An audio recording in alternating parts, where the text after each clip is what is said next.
কাজ ক্ষমতা শক্তি অধ্যায়ে চট্টগ্রাম কলেজিয়েট স্কুলের এই সৃজনশীলটা কি লেখা আছে? একটি পাম্প 20 মিনিটে পাশের কুয়াটিকে পানি শূন্য করতে পারে। অর্থাৎ এই কুয়াটিকে একটি পাম্প 20 মিনিটে পানি শূন্য করতে পারে। এখানে কুয়াটির হাইট কত দেওয়া আছে? 12 মিটার। কুয়াটার ব্যাসার্ধ কত দেওয়া আছে? কুয়াটার ব্যাসার্ধ হচ্ছে 1.2 মিটার।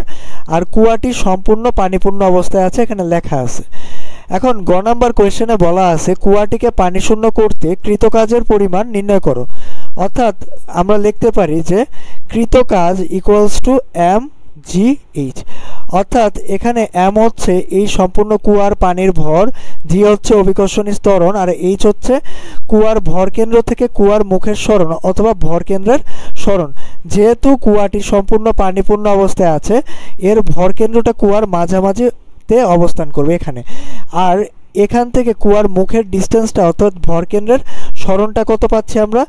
এটাকে যদি অর্থাৎ আমরা সম্পূর্ণ কুয়ার হাইটকে যদি 2 দ্বারা ডিভাইড করি তাহলে আমরা ভরকেন্দ্র থেকে কুয়ার মুখের সরণ অথবা ভরকেন্দ্রের সরণটা পেয়ে যাচ্ছি 12 ডিভাইডেড বাই 2 অথবা 6 মিটার। অর্থাৎ আমরা ভরকেন্দ্রের সরণটা কত পেলাম? ভরকেন্দ্রের সরণ হচ্ছে 6 মিটার। এখন কুয়ার পানির ভরটা কত? কুয়ার পানির ভর তো আমরা জানি না, এটাও বের করে নিতে হবে। তো কুয়ার পানির ভর ইকুয়ালস টু আমরা লিখতে পারি যে rho equals to M by V, অর্থাৎ ঘনত্ব ইকুয়ালস টু ভর ডিভাইডেড বাই আয়তন। তো আমরা এখানে লিখতে পারি যে ভর equals to mass equals to rho into V. এখন ঘনত্ব তো পানির ঘনত্ব তো ফিক্স, পানির ঘনত্ব কত আমরা এটা জানি যে 1000 কেজি পার মিটার কিউব।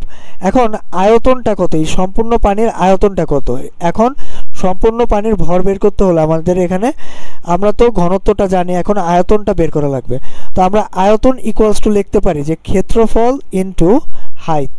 এখন ক্ষেত্রফলটা কত? ক্ষেত্রফল ইকুয়ালস টু আমরা লিখতে পারি এই কুয়ার ক্ষেত্রফলটা হচ্ছে পাই আর স্কোয়ার, আর হচ্ছে হাইটটা কত? কুয়ার হাইটটা কত? 12 মিটার। তো আমরা এখানে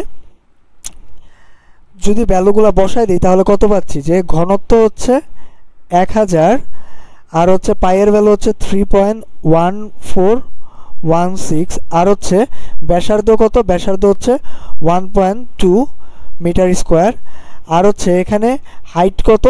যেহেতু আমরা সম্পূর্ণ কুয়ার পানির ভর বের করতেছি তখন আমাদের সম্পূর্ণ হাইটটাই ব্যবহার করতে হবে। আর কৃতকাজ বের করার ক্ষেত্রে আমাদের পানির সরণ অথবা ভরকেন্দ্রের সরণটা ব্যবহার করতে হবে। আর সম্পূর্ণ পানির ভর বা যতটুকু পানির ভর ব্যবহার করব আমাদের ততটুক পানির হাইট ব্যবহার করতে হবে। যেহেতু আমরা সম্পূর্ণ পানির ভর অর্থাৎ 12 মিটার কুয়ার মধ্যে যতটুকু পানি আছে তার সম্পূর্ণ ভর নির্ণয় করব, তাহলে হাইট এখানে আমরা 12 মিটারই ইউজ করব। তো এখানে ক্যালকুলেশন করে আমরা ভ্যালুটা পাচ্ছি, অথবা এম এর মানটা যদি এখানে আমরা বসাই দিই যে এম এর মানটা কত? 1000 ইন্টু 3.1416 আর হচ্ছে এখান থেকে আমরা 1.2 হোল স্কোয়ার ইন্টু 12 আর এখানে অভিকর্ষণী ত্বরণের মানটা কত? 9.8 আর হচ্ছে হাইট কত নিব? ভরকেন্দ্রের সরণ কি আমরা এখানে হাইট বা হচ্ছে যে গড় সরণ হিসাবে নিব, যেটা হচ্ছে যে 6 মিটার। তো এখানে আমরা ক্যালকুলেশন করে ভ্যালুটা পাচ্ছি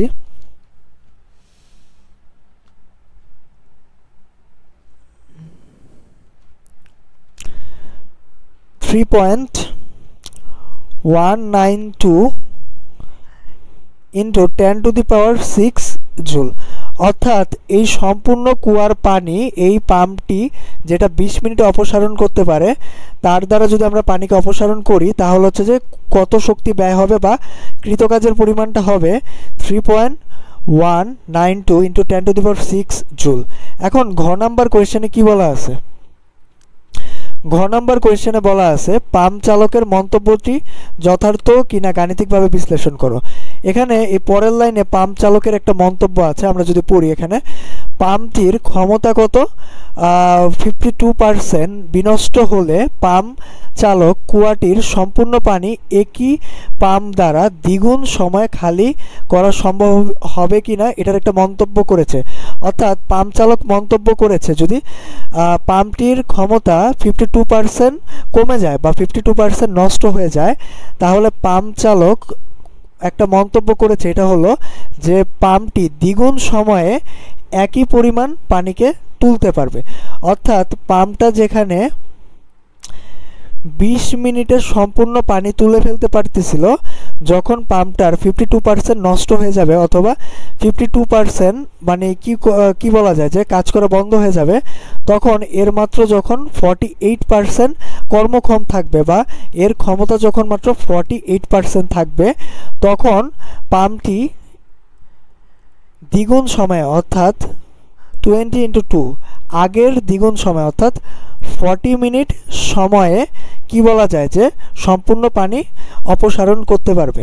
এখন আমরা এখানে একটা কাজ করতে পারি যে যখন পাম্পটির ক্ষমতা 52% কি বলা যায় যে বিনষ্ট হয় নাই, তখন পাম্পটির ক্ষমতা কত ছিল?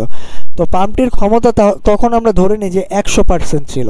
তো এখানে 100% ক্ষমতাকে আমরা পি ইনপুট লিখতে পারি। তো পি ইনপুট ইকুয়ালস টু আমরা লিখতে পারি যে W/T। এখানে আমরা পি আউটপুট লেখার ক্ষেত্রে W/T লিখে থাকি, কিন্তু এখানে যেহেতু বলা আছে 52% নষ্ট হওয়ার পর পাম্পটি একই পরিমাণ পানি কি বলা যায় যে দ্বিগুণ সময় তুলতে পারে। তো যখন 52% ঠিক ছিল অর্থাৎ 100% মোটরটা ঠিক ছিল, তখন পাম্পটির ক্ষমতা কত ছিল আমরা যদি বের করি, এটাকে 100% যেহেতু পাম্পটি তখন ঠিক ছিল, তাহলে আমরা এখানে লিখতে পারবো যে সময় ইকুয়ালস টু কত 20। যখন পাম্পটি সম্পূর্ণ ঠিক ছিল তখন 20 মিনিটেই যেহেতু সম্পূর্ণ পানি অপসারণ করতে পারে, তো আমরা 20 মিনিটই নিব। আর হচ্ছে তখন এর কৃতকাজের পরিমাণটা কত ছিল? কৃতকাজের পরিমাণটা ছিল 3.192 × 10⁶ জুল। 3.192 × 10⁶ জুল। এখান থেকে আমরা হচ্ছে যে কি বলা যায় পাম্পটির ক্ষমতা কত পাচ্ছি?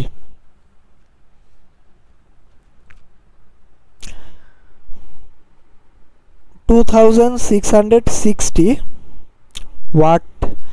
এখন আমরা যদি বলি যে 52% নষ্ট হওয়ার পর অর্থাৎ পাম্পটি যখন 52% পাওয়ার লস করে, তখন এর ক্ষমতা কত আছে এটা যদি আমরা বের করতে চাই, যখন সম্পূর্ণ পাম্পটি ঠিক ছিল তখন তার ক্ষমতা ছিল 2660 জুল। এখন 52% যখন পাম্পটির ক্ষমতা নষ্ট হয়ে যায় তখন এর ক্ষমতাটা কত থাকে?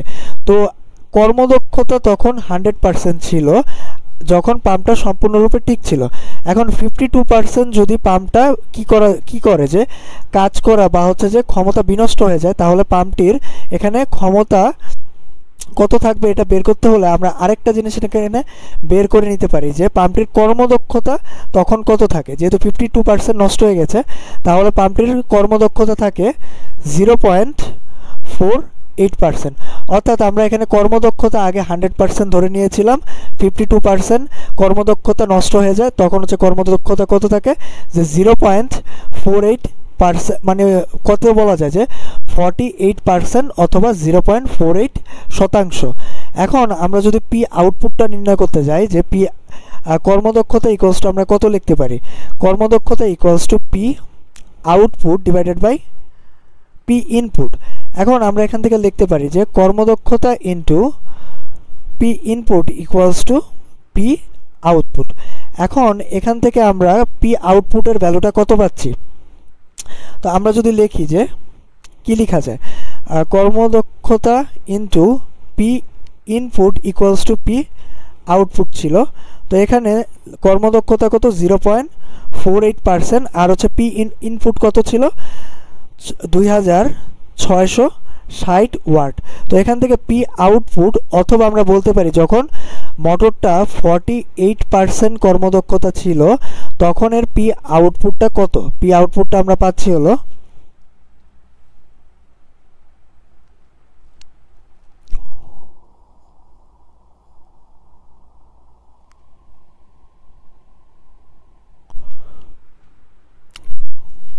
1276.8 ওয়াট। এখন আমরা তো পি আউটপুট জানি, তো আমরা এখন বের করি যে পি আউটপুট ইকুয়ালস টু, অর্থাৎ মোটরটা 48% কর্মদক্ষতা নিয়ে প্রকৃতপক্ষে কত ক্ষমতা এটা সচল থাকে, এটাকে আমরা পি আউটপুট বলি। তো এখন আমরা পি আউটপুট ইকুয়ালস টু জানি যে M G H divided by T, অথবা এখান থেকে আমরা টাইমটা যদি বের করতে চাই যে এই ক্ষমতা নিয়ে এই মোটরটা কত সময়ে সম্পূর্ণ পানি ফিল আপ করতে পারে। তো আমরা এখানে লিখি যে এম জি এইচ, এখানে কিন্তু এইচ বলতে ভরকেন্দ্রের সরণটাই নিব। তো এখানে আমরা 6 আর হচ্ছে পি আউটপুটের ভ্যালুটা লিখতে পারি যে পি আউটপুট, অথবা এখানে আমরা লিখতে পারি যে এম জি ইন্টু হচ্ছে যে ভরকেন্দ্রের সরণ। এই ভ্যালুটা তো আমরা জানি কত, এই ভ্যালুটা হচ্ছে 3.192 ইন্টু 10⁶, আর হচ্ছে পি আউটপুটটা কত পাচ্ছি, পি আউটপুটটা 1276 পয়েন্ট কি লেখা যায় 0.8 ওয়াট। এখন আমরা সময়টা কত পাচ্ছি, এখন আমরা সময়টা পাচ্ছি 41.667 মিনিট, অথবা আমরা লিখতে পারি যে কত সেকেন্ড এটা ছিল, এটা ছিল হচ্ছে 2500 সেকেন্ড। অর্থাৎ আমরা যখন হচ্ছে যে বলতে পারি যে পাম্পটির ক্ষমতা 52% নষ্ট হয়ে যায়, তখন পাম্পটি কি বলা যায় যে 1276.8 ওয়াট ক্ষমতায় কাজ করে। তো এই ক্ষমতায় পাম্পটি হচ্ছে সম্পূর্ণ পানি কি বলা যায় যে কুয়া থেকে বের করতে সময় নিচ্ছে 2500 সেকেন্ড অথবা 41.667 মিনিট, যেখানে ওই লোকটা বলেছিল যে দ্বিগুণ সময়ে অর্থাৎ 48% কর্মদক্ষতা নিয়ে ওই মোটরটা কি বলা যায় যে আগের সময়ের দ্বিগুণ সময়ে পানি অপসারণ করে ফেলতে পারবে, কিন্তু এখানে দ্বিগুণ সময় থেকে বেশি সময় প্রয়োজন হচ্ছে, অর্থাৎ পাম্প চালকের মন্তব্যটি এখানে সঠিক নয়।